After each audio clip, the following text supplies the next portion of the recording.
سلام و درود خدمت همراهان گرامی مجموعه PSUAV.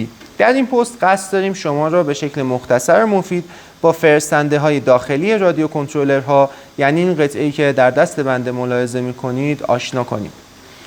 در اینجا ما دو نمونه فرستنده معروف و پرکاربرد مخصوصا در حوزه پهپادهای FPV رو برای شما آوردیم که سمت چپی ماژول TBS Crossfire با توان 1 وات و سمت راستی ماژول Express LRS باز هم با توان 1 وات قابل ملاحظه است.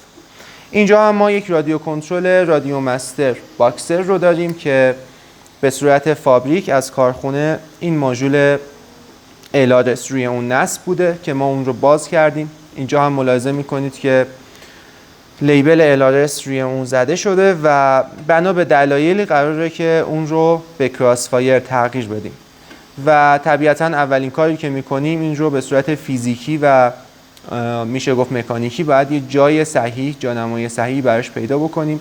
شاید لازم باشه با پرینتر سه‌بعدی ما یک پایه‌ای رو که منطبق بکنه این 3 پیچی که روی اون هست به 4 پیچی که روی خود رادیو کنترل هست رو بسازیم و ابتدا اون آداپتور رو براش بذاریم و بعد از اون سیم بندی ها رو تکمیل کنیم و نهایتاً به صورت نرم افزاری تغییرات لازم رو بدیم که رادیو کنترل بتونه از این پس با کراسفایر کار کنه.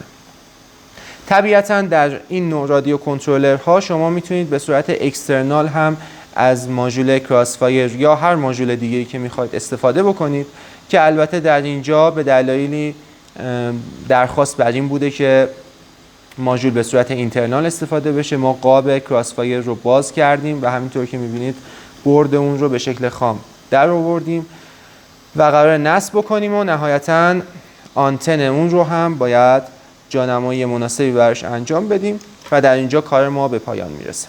خیلی متشکرم از توجه شما. لطفاً PSUAV رو به دوستان خودتون معرفی کنید.